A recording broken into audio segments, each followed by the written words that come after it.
Good afternoon student, कैसे हो आप। चलो कल वाली क्लास के कंटिन्यूटी में अपन पढ़ते हैं। कल अपने क्या पढ़ा था? गैस्ट्रो इंटेस्टाइनल सिस्टम या फिर एलिमेंट्री केनाल, या अपन बोलेंगे एलिमेंट्री केनाल या फिर दूसरा आहार नाल। आहार का मतलब खाना, खाना ही होता है ना, फूड या खाना। खाना क्या होता है? न्यूट्रिशनल सब्सटेंस, जो अपनी बॉडी को क्या देते हैं? एनर्जी देते हैं। और ये सारी जो प्रोसीजर है, इस प्रोसीजर से अपन क्या करते हैं, अपनी बॉडी में बहुत सारे जो भी न्यूट्रिशन की जितनी रिक्वायरमेंट है, न्यूट्रिशन कौन कौन से हैं? फैट है, कार्बोहाइड्रेट है, प्रोटीन है, विटामिन है, मिनरल है, वाटर है। इतनी चीज़ें अपन किससे लेते हैं? खाने से लेते हैं। और ये खाना ही अपनी क्या है? एक एनर्जी है जिससे अपन चलते फिरते रहते हैं। अपन को एनर्जी कहाँ से मिलती है? खाने से। तो अपन खाना लेना जरूरी है। जैसे गाड़ी के लिए क्या लेना जरूरी है? डीजल या पेट्रोल की जरूरत है, तो अपन को भी किसकी जरूरत है? इसके लिए अपन को खाने की जरूरत है। जो अच्छा खाएगा उसकी बॉडी अच्छी हेल्थी रहेगी। जो मतलब अनन्यूट्रिशनल सब्सटेंस, मतलब क्वालिटी ऑफ फूड है, वो कम लेस खाएगा, उसकी बॉडी कंडीशन अच्छी नहीं होगी। इतना सा। चलो नेक्स्ट, इसके बाद में अपन पढ़ते हैं। कल वाली चीज़ों के थ्रू ही अपन लेके आते हैं। अपन कल वाली चीज़ें थोड़ी सी रिपीट करते हैं, 1 मिनट देखते हैं क्या कि जीआई सिस्टम के कौन कौन से ऑर्गन थे। मैं यहाँ पे बनाता हूँ। सबसे पहले क्या था? माउथ था। सेकंड नंबर, माउथ के बाद में खाना किस में जाता है? किस में जाएगा? फेरिंग्स में। गला ने माउथ खाने के बाद में बैग, माउथ के बैग में क्या जुड़ा हुआ है भाई? माउथ किसके साथ जुड़ा हुआ है? फेरिंग्स के साथ में। तो माउथ से खाना किस कहाँ जाएगा? फेरिंग्स में जाएगा। फेरिंग्स किसके साथ जुड़ा हुआ है? किस में जाए? ओसोफेगस, जिसको अपन क्या बोलते हैं? ग्रास नाल या ओसोफेगस। ग्रास नाल से खाना कहाँ जाएगा? ग्रास नाल के बाद में खाना जाएगा स्टोमैक में। स्टोमैक को अपन क्या बोलते हैं? स्टोर हाउस ऑफ फूड का है, जिसको अपन बोलते हैं आमाशय। आमाशय के बाद में खाना कहाँ जाएगा? यहाँ पे लिख रहे हैं स्मॉल इंटेस्टाइन या फिर छोटी आंत। छोटी आंत से खाना कहाँ जाएगा? बड़ी आंत। बड़ी आंत को क्या बोलेंगे? Large intestine. और लार्ज इंटेस्टाइन से खाना फिर कहाँ जाएगा? डिफेकेशन के थ्रू अपन क्या करते हैं? सॉरी, एनाल या फिर रेक्टम, इसको बोलते हैं। और इससे बाहर क्या निकलता है? स्टूल के रूप में या डिफेकेशन के रूप में अपन अपनी बॉडी से वेस्ट प्रोडक्ट को बाहर निकालते हैं। ये जो जितनी सारी प्रोसीजर है, इसको अपन बोलते हैं digestion and absorption of the food process. मतलब फूड प्रोसेस है एक डाइजेशन सिस्टम का। अब मैंने यहाँ पे और भी बताया, माउथ में क्या थी? 3 जोड़ी क्या थी? सलाइवरी ग्लैंड थी, जिससे लार निकलती है। अपना मुंह क्या गीला रहता है 2 से। और उसके बाद में जो स्टोमैक है, उसके जस्ट बॉडी के ऊपर क्या थे? लीवर था, गॉल ब्लैडर था, पेंक्रियास जस्ट थोड़ा सा नीचे थी, और उसके बाद में गॉल ब्लैडर हो गया। और इसके अंदर अपने इतनी सारी चीज़ें हो गई। तो ये अपने जनरली क्या है? एक जीआई सिस्टम या आहार नाल के ऑर्गनों की एक लिस्ट है। चलो अपन नेक्स्ट, इसके बाद में कंटिन्यूटी नेक्स्ट में लेके आते हैं। अपन देखते हैं क्या चीज़ है। तो सबसे पहले अपन पढ़ते हैं इसका, क्या पढ़ेंगे कि ये जो ऑर्गन है वो कौन से हैं। तो पहला अपना जो ऑर्गन है वो कौन सा था, माउथ। अब माउथ के बारे में अपने वैसे ही अपने जनरल इंट्रोडक्शन में पढ़ा है। देखो ये माउथ की संरचना है, ये इंटरनली स्ट्रक्चर है। तो ये माउथ के बारे में जनरली वे इसमें लिखने की जरूरत है, अपन को सीधा इतना ही लिखना है। अपना एक माउथ है, उसको अपन बक्कल कैविटी भी कहते हैं। इस माउथ में क्या होता है, एक टंग होती है, और जो छोटे बच्चे में अडल्ट विजडम तक मतलब परमानेंट टीथ कितने होते हैं, 32 होते हैं, और टेम्परेरी टीथ बच्चों के कितने होते हैं, 20 होते हैं। और इसके अंदर ये सॉरी बक्कल कैविटी, ये लिप्स है, अपने टंग है, अपने ऊपर hard plate, short plate, teeth, इनसे मिलके अपना क्या बनता है, मुंह, माउथ बनता है। तो इनके बारे में अपन को ज़्यादा चीज़ नहीं लिखनी। ये दांत होते हैं, ये कितने होते हैं, जैसे दांत अलग अलग प्रकार के होते हैं। अपने आगे की तरफ इंसीजर जिसको बोलते हैं, जो अपने तोड़ने के काम आते हैं। केनाइन जो फाड़ने के काम, कोई भी चीज़ फाड़ते हैं तो इस तरफ से लेते हैं। प्री मोलर दांत होते हैं, वो चबाने के काम होते हैं। मोलर होते हैं, ये विजडम टीथ होते हैं, जो कि लास्ट में 24 से 30 साल की एज के अंदर ही आते हैं, और किसी किसी को लेट भी आते हैं। तो इसके अंदर देख लो, ये तो अपने थे दांत। कितने दांत हो गए, अगर विजडम दांत है तो कितने होंगे, 32, और चाइल्ड के हैं तो कितने होंगे, 20। उसके बाद में ये क्या था, टंग है। टंग का मतलब ये जीभ हो गई। ये अपने क्या थे, गम्स, मसोड़े। और ये ऊला है, ये अपने जो अंदर की तरफ दिखता है, ये ऊला हो गया। ये क्या, टॉन्सिल हो गए। अपने गले में टॉन्सिल होते हैं, वो देखो यहाँ से दिख रहे हैं, ये ऊला है जो दिखता है। इस जो टंग है इसके पीछे की तरफ है, अपने क्या लगा रहता है, एपिग्लोटिस लगा है। वो ढक्कन की वजह से क्या होता है, खाना अपने ग्रास नली में जाता है। ठीक हो, ये इतनी सी चीज़ है। आप इधर भी देख लो चाहिए, इसमें ज़्यादा चीज़ें कोई नहीं है, आपके काम की चीज़ें नहीं, बस इतनी चीज़ याद रखो आप। मतलब नॉर्मल क्या है, अपने माउथ में जो ये चीज़ें, ये अलग अलग पार्ट के क्या होते हैं, अलग अलग टाइप के अपने दांत होते हैं, उनके नाम है इंसीजर, केनाइन, प्रीमोलर और मोलर। ऊला होता है, हार्ड प्लेट ऊपर की तरफ, तो हार्ड प्लेट के पीछे शॉर्ट पेलेस्ट होती है। ये इधर दो टॉन्सिल होते हैं दोनों तरफ। ये अगर टंग होती है, और आधे दांत ऊपर के होंगे, ये 20 होते हैं। 20 होंगे तो 10 दांत ऊपर की तरफ होंगे, 10 नीचे की तरफ होंगे। 32 होंगे तो 16 ऊपर की तरफ, 16 नीचे की तरफ।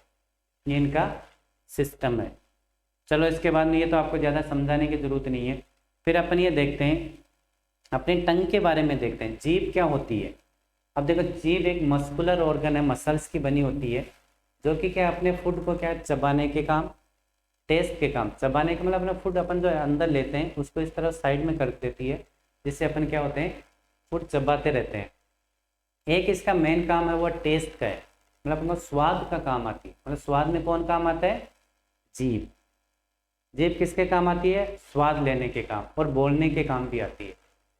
तो इसलिए तो इसमें ये एक जीभ है, ये संरचना क्या है, जीभ की इतनी बड़ी, सब दिख रही है आपको। ये जीभ का टेस्ट होता है, वो अपने अलग अलग जगह से अलग अलग एरिया में आता है। तो ये जगह कौन कौन सी होती है, देखो यहाँ पे भी लिखा हुआ है, ये कौन सा मस्कुलर है, मस्कुलर ऑर्गन से बना हुआ होता है। इसके बाद में ये अटैचमेंट किसको होता है, हायोइड बोन। ये गले में एक हायोइड बोन होती है, यहाँ पे इसकी अटैच रहती है। ये वैसे ही रहती है। इस अपनी बॉडी में कितनी हायोइड बोन होती है, ओनली एक। उसके बाद में ये सारी चीज़ ऐसी ही हैं। उसके बाद में ये होता है, अपने को टंग के अंदर या जीभ के अंदर स्वाद कहाँ से आता है, ये भी पता होना चाहिए। लार निकलती रहती है, वो अपन आगे पढ़ेंगे। स्लाइविक ग्लैंड, यहाँ पे अपन देखते हैं टेस्ट में कहाँ। देखो ये वाला जो एरिया इतना आगे का, इससे अपन को क्या होता है, मीठे का एहसास होता है, स्वीट। देखते हैं ना, कोई भी मीठी चीज़ है कहाँ से, टिप के आगे से, अपने जीभ के टिप पे लगाते हैं। और इसके साइड में है, उससे अपन को क्या मिलता है, साल्टी, मतलब नमकीन। जो नमकीन खाते हैं वो अपन कहाँ से एहसास होता है, ये थोड़ा सा टिप के साइड में। और कड़वे का कहाँ से होता है, कड़वे का मतलब श्योर, कड़वा। कड़वे का कहाँ से एहसास होगा, थोड़ा सा टंग के आगे में। और टंग का जो बीटर है उस इसके अंदर श्योर खट्टा है, कड़वा नहीं, श्योर मतलब खट्टा। अंगूर खट्टे हैं, वो कहाँ से मास्टर अपन को फील हो, अपन को पता होता है, ये जो टंग है इसके थर्ड स्टेप से, मतलब मिडल के अंदर से अपन का ऐसा होगा कि अंगूर खट्टे हैं या मीठे हैं। मीठे होगा तो कहाँ से आएगा, टिप से, और कड़वे हैं और खट्टे हैं तो साइड से, लेटरल साइड से। और उसके बाद में बिटर, कड़वा है, कड़वा है, कड़वा का मतलब थोड़ा खारा है। वो कहाँ से होगा, अपने जो टंग है उसके बेस से, मतलब पीछे का जो एरिया है उससे अपन को, तभी तो अपन कड़वा आगे से टच करने अपन एहसास नहीं होता है। जैसे अपन चबाते हुए लगता है फिर खारा है या कड़वा है तो उसको अपन क्या करते हैं, वापस थूक देते हैं। जैसे करेला क्या कड़वा होता है, तो करेले का टेस्ट कहाँ से आएगा, इसके बेस से या टंग के पीछे से। मीठा है, जैसे हलवा मीठा है तो कहाँ से एहसास होगा, टिप से। चीनी मीठी है तो यहाँ से एहसास होगी। और उसके बाद में अपने खट्टा खाए नींबू, अपन को श्योर यहाँ साइड लेटरल से। और नमकीन खाते हैं उसका एहसास होता है अपने थोड़ा सा टिप के, थोड़ा सा लेटरल साइड में। तो ये अपनी इसकी छोटी सी थी, एक टंग के बारे में अपने पढ़ा, ये आपको समझ। ये वैसे अपन वहाँ पे आगे भी पढ़ेंगे किसमें, कि अपने सेंस ऑर्गन है उसमें भी पढ़ेंगे। सेंस ऑर्गन में 5 सेंस एंड ऑर्गन है, स्किन, ईयर, नोज, नोज हो गया, आई, टंग, ये 5 अपने सेंसेस हैं जिसको अपन सेंस फील होती है, वही अपन पढ़ेंगे। देखो इसी कंटिन्यूटी में मैंने लेके आए थे कि अपन को सलाइवरी ग्लैंड कहाँ कहाँ होती हैं उसके बारे में। तो अपने सलाइवरी ग्लैंड कितनी होती हैं, मैंने पहले भी बताया, कल भी बताया, कितनी सलाइवरी ग्लैंड होती हैं, 3। कौन कौन सी सलाइवरी ग्लैंड, एक पेरोटिड ग्लैंड मैंने बताया था, एक सब मैंडिबुलर और एक सब लिंगुअल। 3 ग्लैंड होगी। पेरोटिड जो कि क्या होती है, ईयर के आगे, मतलब पीछे की तरफ, और ये अपने लार छोड़ती कहाँ है, जीभ के ऊपर की तरफ ये छोड़ती है, यहाँ जबड़े के ऊपर की तरफ, इसको पेरोटिड ग्लैंड बोलते हैं। सब मैंडिबुलर सब लिंगुअल दोनों पास पास में होते हैं। सब मैंडिबुलर है, ये थोड़ा सा जो लार छोड़ती है वो टंग के पीछे की तरफ छोड़ती है, बेस की तरफ। और जो सब लिंगुअल है वो जीभ के नीचे छोड़ती है, आगे की तरफ। तो ये 3 हो गए। और ये क्या छोड़ते हैं, ये क्या बनाते हैं, लार। लार कौन बनाता है, सलाइवरी ग्लैंड। और ये अपने फूड को क्या करती है, लुब्रिकेशन का काम करती हैं। चलो इसमें इतना ही पढ़े, इतना समझ में आएगा आपको डायग्राम। फिर अपन देखते हैं कि लार का क्या काम है। लार का क्या काम है, जैसे मैंने आपको बताया लार क्या करती है, एक फूड को क्या करती है, लुब्रिकेशन, मतलब थोड़ा सा चिपचिपा, वो लसीला टाइप बना देती है, लुब्रिकेट कर देती है। एक अपन को टेस्ट देता है, ये भी मैंने आपको पहले बताया, टेस्ट का देने का काम करती है। एक होती है कार्बोहाइड्रेट का डाइजेशन करती है, मतलब यहीं का कार्बोहाइड्रेट का डाइजेशन चालू हो जाता है माउथ से ही, इसका काम करती है। अपने माउथ को क्लीन करने का काम करती है। अगर जिसका माउथ क्लीन नहीं होगा तो उससे मुंह से क्या आने स्टार्ट हो जाती है, बदबू आनी स्टार्ट हो जाती है। और उसका क्लीन का काम ये करता रहता है। उसके बाद में अपने बॉडी में नॉन स्पेसिफिक जो डिफेंस है उसका भी काम करती है। अगर कोई माइक्रो ऑर्गेनिज्म, स्मॉल माइक्रो, ज़्यादा हैवी नहीं है, तो उसको वो क्या करता है, अपने टाइलिन हार्मोन्स जो अपने यहाँ से निकलते हैं, जो कि है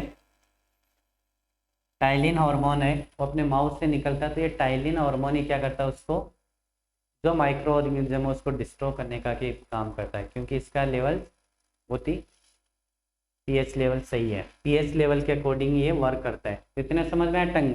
चलिए भी आपको ज़्यादा इसमें नहीं पढ़ना है। सेकंड अपने ऑर्गन था, कौन सा था, थ्रोट, जिसको अपन क्या बोलते हैं, गला या फेरिंग्स। ठीक है, इसके 3 पार्ट होते हैं फेरिंग्स के। नेजोफेरिंग्स जो एरिया किसके साथ जुड़ा हुआ है, नाक के पास। ओरोफेरिंग्स जो किसके साथ जुड़ा हुआ है, जीभ या माउथ से। लेरिंगोफेरिंग्स या हाइपोफेरिंग्स बोलते हैं। हाइपोफेरिंग्स में ऐसे ही, हाइपो का मतलब होता है कम वाला, नीचे। तो ये हाइपोफेरिंग्स, लेरिंग्स और ओसोफेगस दोनों से जुड़ा हुआ है। लेरिंग्स किसका पार्ट है, रेस्पिरेटरी सिस्टम का, और ओसोफेगस किसका है, अपने फूड का, मतलब जीआई सिस्टम का। तो ये 30 चीज़ें देखो, मैं आपको यहाँ ऑर्गन इसमें बता देता हूँ। इसमें आपको पढ़ने की कोई ज़्यादा चीज़ें वाली नहीं है, आपको बस डायग्राम से याद रखना है। देखो यहाँ देखो, ये सॉफ्ट या हार्ड प्लेट नहीं है। देखो ये ग्रीन कलर है, नेजोफेरिंग्स है। नेजो का मतलब नाक, फेरिंग्स अपनी है ये, मतलब जो नाक के पास जो एरिया है वो क्या हो गया, नेजोफेरिंग्स। इतना सा समझ में आया। देखो यहाँ से ये जो एरिया है ये इतना नेजोफेरिंग्स है। कलर से आपको पता पड़ गया होगा, ये नेजल केविटी है, ये अपना नाक है। और ये देखो येलो कलर है जिसको अपन बोलते हैं ओरोफेरिंग्स। ओरो का मतलब है माउथ या टंग, तो जो टंग से जुड़ा हुआ है उसको अपन क्या बोल दिया अपने ओरोफेरिंग्स। ये देखो यहाँ तक जुड़ा हुआ है, ये क्या ओरोफेरिंग्स है। ठीक है। हाइपोफेरिंग्स का मतलब जो फेरिंग्स है उसका नीचा, हाइपो का मतलब कम, इस हाइपो वर्ड का अकेले का मतलब है कम या नीचे वाला या नीचे से नीचे। तो ऐसा जो कलर है वो देखो यहाँ तक फैला हुआ है, ये देखो। ठीक हो। तो हाइपोफेरिंग्स या लेरिंगोफेरिंग्स या ओसोफेरिंग्स, कोई सा भी नाम आप दे सकते हो। ये जो हाइपोफेरिंग्स है ये दो चीज़ों से जुड़ा हुआ है। ये इधर तो देखो आगे अपने, ये जो अपने खड़े इसके आगे की तरफ क्या होती है रेस्पिरेटरी सिस्टम होती है, तो उसका लेरिंग्स जुड़ा हुआ आगे की तरफ। इसके पीछे क्या हुआ ओसोफेगस जुड़ा हुआ है, ये रहा ओसोफेगस जुड़ा हुआ है। और यहाँ पे क्या होता है एपिग्लोटिस होता है, ये रहा एपिग्लोटिस। एपिग्लोटिस मतलब एक ढक्कन होता है जो क्या करता है खाने वाली नली और सांस वाली नली, खाने वाली आगे है ना, ये रही, ये आगे की तरफ है। देखो आप देखो ये है, ये क्या है सांस वाली नली, ये खाने वाली नली। ठीक हो। तो इसमें जो ये क्या करती है हमेशा किसको बंद करके रखती है खाने वाली नली को। तो अपने खाने वाली नली जिसकी बंद एक्यूरेट बंद होती है तो माउथ से क्या नहीं आती है बदबू नहीं आती। वो अपन भी करते हैं अपने घर के अंदर, जो भी वेस्ट में किचन का जो भी वेस्ट मटेरियल डालते हैं वो किस में डालते हैं, जब पैक्ड जो बाल्टी होती है उसमें डालते हैं क्योंकि वो बदबू नहीं मारे। तो उसी में भगवान ने भी ऐसा दिया है कि यानी ओसोफेगस है उसके ढक्कन को हमेशा बंद करके रखता है कि उससे जो अंदर खाना चला गया उसकी स्मेल नहीं आए। और जो अपन रिफ्लेक्स लेते हैं, जैसे मेरे मुंह में अभी थोड़ा सलाइवा आ गया मतलब लार आ गई, तो मैं इसको अंदर की तरफ लेता हूँ। तो अंदर की तरफ लेते ही ये जीभ जैसे ही हलचल करती है तो ये क्या किया ढक्कन किस पे आके अटक जाएगा इस वाली पे, सांस वाली नली पे आ जाता है। तो सांस वाली नली में क्या अपना थूक नहीं जाएगा, थूक कहाँ जाएगा सीधा ओसोफेगस से स्टोमक में चला मतलब आमाशय में चला जाएगा। कितना सा समझ में है इसमें। चलो इसके नेक्स्ट पे कंटिन्यूटी में लेके आते हैं। और इसका एक ये आगे लेरिंग्स था, मैंने बताया वॉइस बॉक्स बोलते हैं, जो किसके साथ जुड़ जाता है ट्रेकिया के साथ, पीछे वाला ओसोफेगस के साथ। बस इतने तीन ध्यान रखने। कौन सा नेजोफेरिंग, नाम से ये नेजो का मतलब नाक, नाक से जुड़ने वाली नेजोफेरिंग्स हो गया। ओरो टंग से जुड़ने वाला ओरोफेरिंग्स हो गया। हाइपो, हाइपो का मतलब है नीचे वाला जो एरिया है, जो एरिया ओसोफेगस से जुड़ा हुआ उसको तो ओसोफेरिंग्स, जो इसके लेरिंग्स से जुड़ा है उसको लेरिंगोफेरिंग्स। और एक एपिग्लोटिस होता है वो एक ढक्कन की तरह काम करता है जो कि अपनी इस तरफ वाला बंद करना है, इस तरफ का वाल खोलना है, ये काम करते हैं। चलो ठीक हो, मैं उम्मीद करता हूँ कि आपको इतना समझ में आया होगा। और अब अपने एक आती है एक ओसोफेगस। ओसोफेगस का मतलब अपने क्या था ग्रास नली, मतलब खाना अपने स्टोर हाउस में जाए या स्टोमक में जाए उसके लिए उसकी नली को अपने क्या बोलते हैं ग्रास नली। ठीक है, इतना सा समझ में, इसमें कुछ अलग है ही नहीं। ग्रास नली में अपन क्या चले गए, ग्रास नली से खाना जाता है और ये कोई काम नहीं करती है। बस आप माइंड में इतना सा ही ध्यान में रखो। और इसके अंदर बहुत सारे वॉल भी लगे रहते हैं जो खाना क्या स्टोमक से वापस नहीं आने जाते हैं। तो वो एक अलग अपन सारे अपन चीज़ पढ़े। पहले अपन पढ़ते हैं ओसोफेगस क्या होते हैं। ओसोफेगस एक नली होती है या पाइप होती है जो 25 सेंटीमीटर की 25 सेंटीमीटर लॉन्ग होती है बस। और ये ऊपर की तरफ किससे जुड़ी हुई है फेरिंग्स से जुड़ी हुई है। ऊपर की तरफ क्या था फेरिंग्स था ना ऊपर, और नीचे इसके क्या आता है देखो, इसके ऊपर की तरफ क्या है मैं यहाँ पे लिखता हूँ, ये था,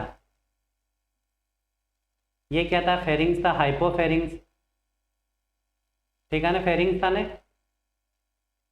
ये फेरिंग्स किसके साथ जुड़ा हुआ है, ये ओसोफेगस ऊपर से किससे जुड़ा है फेरिंग्स से। नीचे किससे जुड़ा है अपने आमाशय से।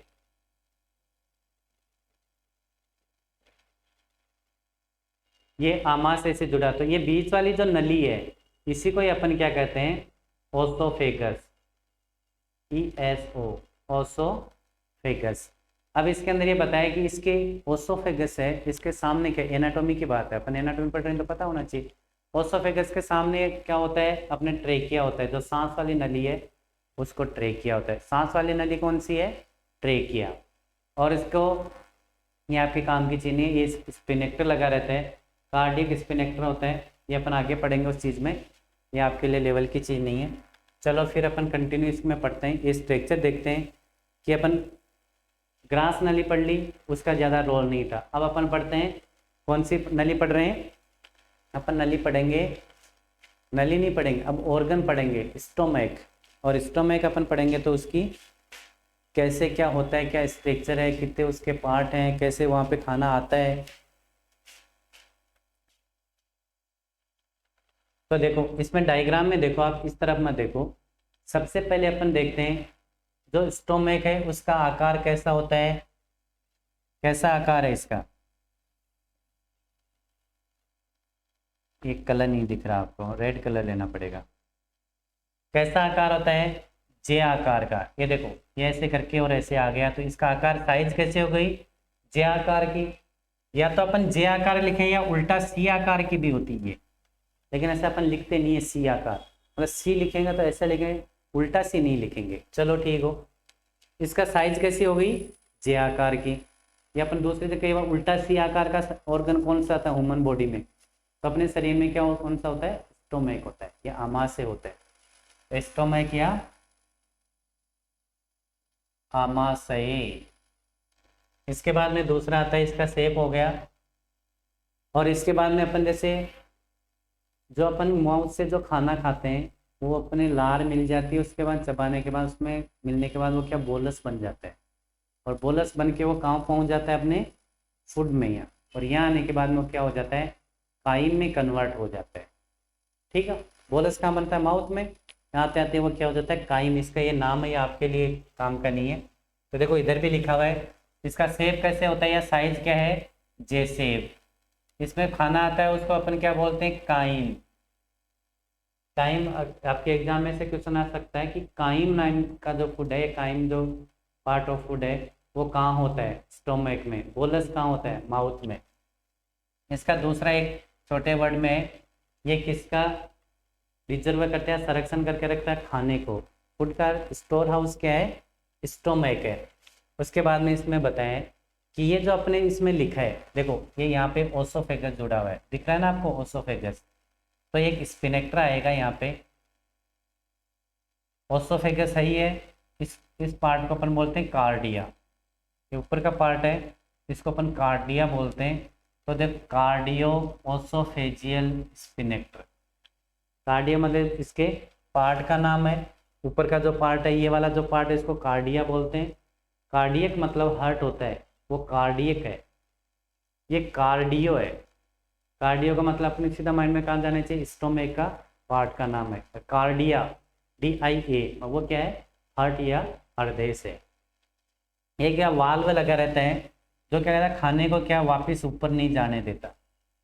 जब अपन को उल्टी आती है तभी अपन को बहुत ज़्यादा जोर आता है, तभी ये वाल्व खुलता है, नहीं तो नहीं खुलता है। इसलिए खाने को ये वापस ऊपर नहीं जाने देता है। ये एक पार्ट ही होगा, कार्डिया बोल दिया। दूसरा पार्ट अपने क्या, बॉडी का ये फंडस है, ऊपर का पार्ट, ये जो पार्ट है ये इसको बॉडी बोल दिया। और नीचे का ये जो पार्ट है ये इसको पाइलोरस बोल दिया। बॉडी के कितने पार्ट हो गए, इसके स्टोमैक के 4 पार्ट हो गए, कार्डियो, बॉडी, फंडस और पाइलोरस। और पाइलोरस एरिया में भी एक वो वाल्व लगा रहता है जिसको बोलते हैं पाइलोरिक स्पिनेक्टर। ये यहाँ से क्या करता है, इसको ये देखो लेयर यहाँ ऐसे आती है, ये आगे जाके डिओडिनम में जुड़ती है, जो स्मॉल इंटेस्टाइन है वहाँ पे। तो ये वाल्व क्या करता है, इस खाने को आगे नहीं जाने देता, जो खाना आगे चला गया उसको वापस नहीं आने देता है, कम बैक फ्लो नहीं आने देता कोई चीज़ है। और खाना यहाँ स्टोर हाउस में स्टोर होके रहता है। तो ये सारी चीज़ कहाँ होगी, ये आपकी 3 ही चीज़ आपकी काम की है। पहले किसके साथ जुड़ा हुआ है, ओसोफेगस ऊपर, नीचे की तरफ इसके क्या जुड़ा हुआ है, स्मॉल इंटेस्टाइन। और इसके जो अपने पार्ट दिए डायग्राम का, ये कई बार क्वेश्चन में आता है, मोस्टली सभी के क्वेश्चन में आता है स्टोमक। तो एनाटॉमी फिजियोलॉजी में ये लिखना, ऊपर की तरफ ओसोफेगस जुड़ा हुआ है, नीचे की तरफ स्मॉल इंटेस्टाइन जुड़ा है। इसकी बॉडी के 4 पार्ट होते हैं, कार्डियो, फंडस, बॉडी और पाइलोरस। इसके एक वाल्व कितने होते हैं, 2 वाल्व होते हैं। कौन कौन से वाल्व होते हैं, एक कार्डियो ओसोफेजियल स्फिंक्टर होता है जो ऊपर की तरफ होता है, अपने ऊपर की तरफ यहाँ पे, और जो नीचे की तरफ जैसे ये यहाँ पे जो वाल्व होता है, उस वाल्व को अपन क्या बोलते हैं, पाइलोरिक स्फिंक्टर। ये स्फिंक्टर बंद होके रखते हैं, खाना ज़्यादा होने के बाद में, डाइजेशन होने के बाद में ऑटोमेटिकली आगे की तरफ जाते रहते हैं। तो इसमें आपके लिए कोई ज़्यादा पढ़ने की चीज़ नहीं है, 3 ही चीज़। चलो अपन इसके कंटिन्यूटी में आगे लेके आते हैं। अब अपन यहाँ से छोटा सा अपन चीज़ देखते हैं। देखो स्टोमक इम्पोर्टेंस है, ये आपके एग्जाम में बहुत बार क्वेश्चन आते हैं। तो इसके लिए इसमें देखो वाल्व कितने हैं या स्फिंक्टर कितने हैं, स्फिंक्टर कितने हो गए, स्फिंक्टर हो गए 2।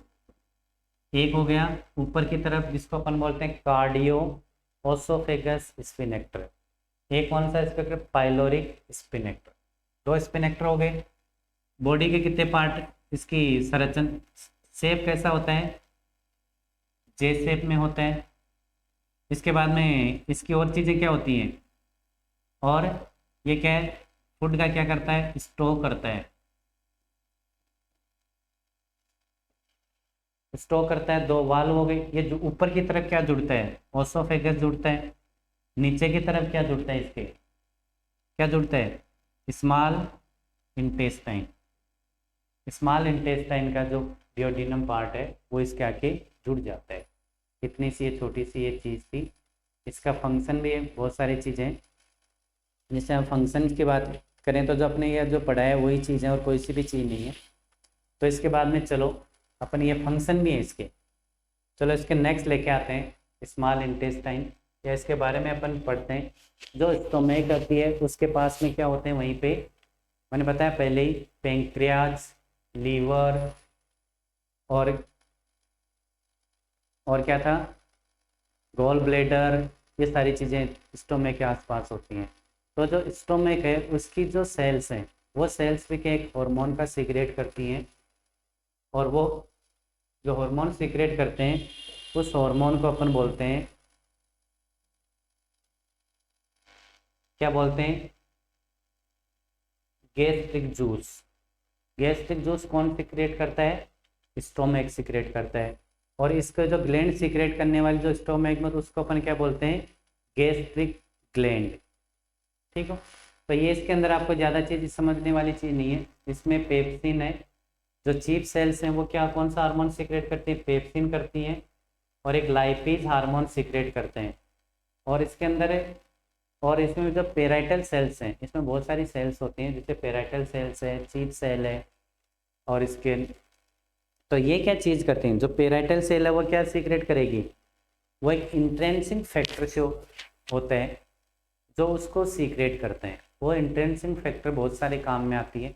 एक अपने सुना होगा, आंत में या स्टोमक में HCl का सीक्रेशन ज़्यादा होता है तो अपन को गैस्ट्राइटिस प्रॉब्लम होती है। वही ये केमिकल है उसको अपन बोलते हैं, और ये किससे सीक्रेट होती है, गैस्ट्रिक ग्लैंड से। और एक जिसे किसके काम आती है, ये विटामिन B12 के एब्जॉर्प्शन के भी काम आती है। तभी अगर किसी को बार बार लेटरिन, IBS की प्रॉब्लम, इरिटेबल बाउल सिंड्रोम, तो उसका सबसे पहले अपन क्या डॉक्टर चेक कराता है, विटामिन B12 है कि कहीं ज़्यादा सीक्रेट नहीं हो रहा है, कम सीक्रेट नहीं हो, कि बॉडी में विटामिन B12 की क्या हो, कमी आ जाए। ठीक हो। और एक HCl हार्मोन सीक्रेट करता है। दूसरा एक ऊपर वाला है जो कौन से 2 हार्मोन, पेप्सिन और लाइपेज। और ये लाइपेज क्या करते हैं, अपने यहाँ जो भी पेप्सिनोजन को है पेप्सिन में कन्वर्ट करने का काम करती है, और इसमें डाइजेशन है, एब्जॉर्प्शन है, इनके ये काम आता है। ये हार्मोन किस लिए काम आते हैं, फूड का डाइजेशन, सॉरी मैं हिंदी में लिख देता हूँ। एक तो पाचन करने के काम आते हैं, मैकेनिकल और केमिकल डाइजेशन के काम आते हैं। ये केमिकल है तो केमिकल डाइजेशन होगा, डाइजेशन मतलब पाचन, और एब्जॉर्प्शन भी होता है यहाँ पे, जैसे इंट्रेंसिक फैक्टर यहाँ पे आ गया। तभी अपन मोस्टली बच्चों को क्या विटामिन B12 की टेबलेट भी यहाँ डॉक्टर्स अपन को प्रिस्क्राइब करता है। चलो इसका बड़ा चैप्टर हो जाएगा, फिर उसके बाद में अपन नेक्स्ट लेके आते हैं पाचक रस के क्या कार्य हैं। ये आपको ज़्यादा ध्यान में नहीं देना, फिर भी अपन डिस्कशन कर लेते हैं। लिखा हुआ है देखो, पाचक रस स्टोमक सीक्रेट करता है ना, वही चीज़ है। ये भोजन को पहले तो तरल बनाता है, HCl की अम्लीयता को बनाए रखता है, भोजन की अम्लीयता को ये क्या करता है, बनाए रखता है। और रेनिन हार्मोन होता है जो क्या करता है, कि प्रोटीन होता है उसको केसिनोजन की अघुलनशील प्रोटीन में कन्वर्ट करने का काम कर देती है। चलो ये आपको ध्यान में नहीं, ये मैंने लिखा था, ये रहा विटामिन B12 के अवशोषण के लिए आवश्यक है कौन सा, इंट्रिंसिक फैक्टर, या अपने इसके कौन सा रस पता था, गैस्ट्रिक जूस। चलो इसके बाद में अपन लेके आते हैं गैस्ट्रिक ग्लैंड क्या सीक्रेट करती है, गैस्ट्रिक जूस। गैस्ट्रिक जूस किस काम आता है, विटामिन B12 के एब्जॉर्प्शन के लिए, और इसके बाद में HCl की अम्लीयता बनाए रखने के लिए काम आता है। चलो अपन जल्दी जल्दी पढ़ते हैं, फिर बड़ी क्लास हो जाएगी। और उसके बाद में आपके एग्जाम में कई बार ऐसा भी क्वेश्चन आ सकता है कि HCl कहाँ सीक्रेट होता है, वो कहाँ होता है, स्टोमक में। ठीक हो, अभी नहीं तो RPSC में भी आ सकता है, आगे कंपटीशन में आ सकता है, एम्स में आ सकता है, DSSP में आ सकता है। तो इसके अंदर अभी से अपन प्रिपरेशन करनी है। HCl इंट्रिंसिक फैक्टर कहाँ सीक्रेट होता है, स्टोमक में। और स्टोमक में और कौन सा है, वो गैस्ट्रिक ग्लैंड होती है, वो सीक्रेट करती है। एक क्या वहाँ पे सीक्रेट हो रहे हैं, दूसरे अदर हॉर्मोन्स भी हैं वो भी सीक्रेट होते हैं। अब अपन पढ़ते हैं स्मॉल इंटेस्टाइन। स्मॉल इंटेस्टाइन का मतलब क्या है, छोटी आंत। छोटी आंत पढ़ते हैं तो छोटी आंत होती है वो वैसे साइज के अंदर जीवित आदमियों में क्या है, थोड़ी छोटी होती है। जब आदमी इसमें मसल्स स्मूथ मसल लगी थी इसे छोटा होता है, लेकिन अगर कोई कैडवियर या कोई ख़त्म हो जाता है उसकी आंत बड़ी हो जाती है। ये 20 फीट के लगभग की इसकी लंबाई होती है इंटेस्टाइन की। चलो अपन इससे ज़्यादा नहीं पढ़ना, अपन इसमें पढ़ते हैं छोटा सा। वो चीज़ ये है, ये जो अंदर की तरफ है ये घूमी, ये छोटी आंत है, ये वाला जो कलर है, ये आपको कलर नहीं दिख रहा है, ये क्या है, स्मॉल इंटेस्टाइन है। और ये जो डार्क कलर है ये क्या है, लार्ज इंटेस्टाइन है। इसके स्मॉल इंटेस्टाइन के 3 पार्ट थे, डियोडिनम, जेजुनम और इलम। डियोडिनम, जेजुनम और इलम। तो ये आपको ज़्यादा ध्यान में नहीं रखनी, कोई बात नहीं है। अपन इसे छोटी कॉमन चीज़ें पढ़ते हैं।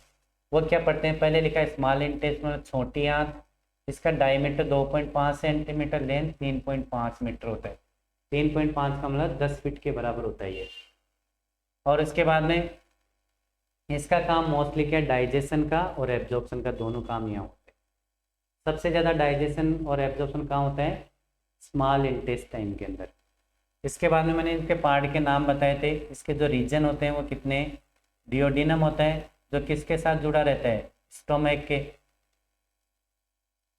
जेजुनम इसके मिडल पोर्ट है, और इलम इसका किसके लास्ट में, सिकम के साथ जुड़ा रहता है। जो सिकम क्या है, लार्ज इंटेस्टाइन। लार्ज इंटेस्टाइन के साथ कौन, इलम जुड़ा रहता है। और ये देखो एक इधर अपेंडिक्स है, दिख रहा है ना आपका अपेंडिक्स, ये लार्ज इंटेस्टाइन का पार्ट है। ये दोनों के मिडल में जुड़ा रहता है, लार्ज और स्मॉल इंटेस्टाइन के। ये वैसे कोई काम नहीं आता, लेकिन अगर अपन को दर्द होना स्टार्ट होता है तो अपन इस डॉक्टर एक वर्ड बोलता है, अपन भी कई बार बोलते हैं यार अपेंडिक्स तो नहीं हो गया। अरे बुद्धू, अपेंडिक्स हुआ नहीं, अपेंडिक्स तो पैदा हुए तभी हो गया था। ये तो अपेंडिक्स तो उसी दिन हो गया, अपेंडिक्स नहीं, अपेंडिसाइटिस। अपेंडिक्स तो उसी दिन पैदा हो गया जिस दिन हुआ उस दिन, अब कहाँ से होगा। बल्कि इसके अंदर क्या होता है, अगर सूजन आ जाए, इन्फेक्शन हो जाए, इसको इन्फेक्शन एंड इन्फ्लामेशन हो जाए, ये मतलब बढ़ के बड़ी हो जाए, तो अपन इसको ये अपने दर्द होना स्टार्ट हो जाती है। अगर इसको कट कर दें तो कोई काम का ऑर्गन नहीं है, तो इसको अपन अपेंडिसाइटिस बोलते हैं। अगर अपेंडिक्स के इन्फेक्शन और इन्फ्लामेशन हो जाए तो उसको अपेंडिसाइटिस। अगर HCl ज़्यादा सीक्रेट हो जाए स्टोमक में तो अपन क्या बोलते हैं, गैस्ट्रिक प्रॉब्लम, गैस्ट्राइटिस बोलते हैं ना, आँख में सूजन आ गई, ये भी बोलते हैं, मतलब गैस्ट्रिक हार्मोन HCl का हार्मोन ज़्यादा सीक्रेट हो गया। तो ये छोटी सी चीज़ थी। और उसके बाद में अपन यहाँ लार्ज इंटेस्टाइन का भी देख लेते हैं। ये जो डार्क कलर है इसके अंदर देखो, ये जो पार्ट है इसको अपन क्या बोलते हैं, सीकम बोलते हैं। ये पार्ट कौन सा है, असेंडिंग कोलन, ये ट्रांसवर्स कोलन, ये डिसेंडिंग कोलन नीचे की तरफ आ रहा है, मतलब डिसेंडिंग हो गया। असेंडिंग मतलब ऊपर चढ़ रहा है, ट्रांसवर्स का मतलब तिरछा जा रहा है इधर। ये अपना सिग्मोइड कोलन है, इसका लास्ट का जो स्टेप है उसको सिग्मोइड कोलन बोलते हैं। यहाँ पे ये रेक्टम और अपने एनस है ये लास्ट के अंदर। वही चीज़ जो अपने पहले पढ़ रहे हैं वो की वो चीज़ पढ़ रहे हैं। तो इसके अंदर अपन को ज़्यादा चीज़ आपको नहीं पढ़ना। इसके अंदर इंटेस्टाइन है, वो भी बहुत सारे हार्मोन सीक्रेट करते हैं, 1 से 2 लीटर वो भी सीक्रेट करते रहते हैं। लेकिन इसमें कोई चीज़ नहीं, अपन को इतना याद रखना, स्मॉल इंटेस्टाइन की साइज इतनी बड़ी होती है 10 फीट के बराबर। इसके 3 रीजन होते हैं, डियोडिनम, जेजुनम और इलम। इसका जो डियोडिनम पार्ट किसके साथ जुड़ा रहता है, स्टोमक के साथ, और इलम है वो किसके साथ, सीकम का जो पार्ट है किसका, लार्ज इंटेस्टाइन उसके साथ में जुड़ा रहता है। चलो नेक्स्ट अपन डिस्कशन करते हैं पेंक्रियाज रस, पेंक्रियाज जो अपनी है वो सीक्रेट करती है मोस्टली स्मॉल इंटेस्टाइन के अंदर हार्मोन सीक्रेट करती है, इसलिए पेंक्रियाजिक रस बोलते हैं। ये क्या, प्रोटीन, मैंने बताया ना भोजन में सबसे ज़्यादा मेजर फूड सब्सटेंस कौन से हैं, कार्बोहाइड्रेट, फैट, प्रोटीन। माइनर के अंदर विटामिन, मिनरल्स, वाटर, ये। तो सबसे ज़्यादा डाइट ये देखो, इसमें फैट का भी होता है, कार्बोहाइड्रेट का भी पाचन होता है, वसा का भी होता है। समझ में इतना सा, ये सारी चीज़ें इतना सा, और कुछ भी नहीं है इसके अंदर। नेक्स्ट अपने पढ़ा था लास्ट में, अपने वहीं पे अपने पढ़ा था लार्ज इंटेस्टाइन क्या होती है, वो तो स्मॉल इंटेस्टाइन थी, ये लार्ज इंटेस्टाइन है। पेंक्रेटिक ये वाली एक सीक्रेट लेगा, स्त्राव के सीक्रेशन पे भी नियंत्रण करती है, जिसमें कोलिसिस्टोकाइनिन और सीक्रेटिन नामक जो हार्मोन सीक्रेट होता है उसको भी ये क्या करती है, स्त्रवण पे कंट्रोल करती है। चलो नेक्स्ट इसके बाद में लार्ज इंटेस्टाइन अपन पढ़ते हैं। देखो लार्ज इंटेस्टाइन में वो भी ये सबसे क्या है, लार्जेस्ट पोर्शन है, इसलिए अपन इसको क्या कह दिया, लार्ज इंटेस्टाइन, बड़ी आंत। इसका लंबाई इसका 1.5 मीटर इसकी लॉन्ग होती है, 6.5 सेंटीमीटर इसका डायमीटर, मतलब लार्ज जो छोटी आंत है इससे इसकी चौड़ाई भी ज़्यादा होती है और लंबाई इससे कम होती है। ये कितनी मीटर का, मतलब 4 फीट की हुई, तो वो 10 फीट की थी, वो ज़्यादा बड़ी होती है, लेकिन ये चौड़ाई ज़्यादा होती है, इसलिए इसको लार्ज इंटेस्टाइन बोलते हैं। इसके रीजन की अपन बात करें तो वही चीज़ मैंने जो पहले बताया, सिक्कम होता है, असेंडिंग कोलन हो गया, ट्रांसवर्स कोलन हो गया और डिसेंडिंग कोलन हो गया। इसके 4 इसके रीजन थे। अगर इसकी एनाटॉमी फिजियोलॉजी में अपन बात करें तो 4 पार्ट में ये क्या डिवाइडेशन था। अब इसमें आ गया अपने लास्ट टॉपिक, अपन डिस्कशन करते हैं। बहुत बड़ा टॉपिक हो गया है, लेकिन अकॉर्डिंग टू आपके एएनएम के हिसाब से अपन रिकॉर्डिंग क्लास कर रहे हैं, तो इस हिसाब से जीएनएम में पढ़ेंगे तो बहुत बड़ी डिटेल में पढ़ेंगे, हर टॉपिक एक एक दिन पढ़ेंगे। इसमें अपन देखते हैं फंक्शन ऑफ लार्ज इंटेस्टाइन। पहला फंक्शन है एब्जॉर्प्शन के काम आता है। कौन कौन सा एब्जॉर्प्शन करते हैं, सोडियम और क्लोराइड। सोडियम का भी एब्जॉर्प्शन करते हैं और क्लोराइड का भी एब्जॉर्प्शन करती है। नेक्स्ट है माइक्रोबियल एक्टिविटी होती है, रोग उत्पादक जीवाणु की क्रिया को क्या करता है, खत्म करता है।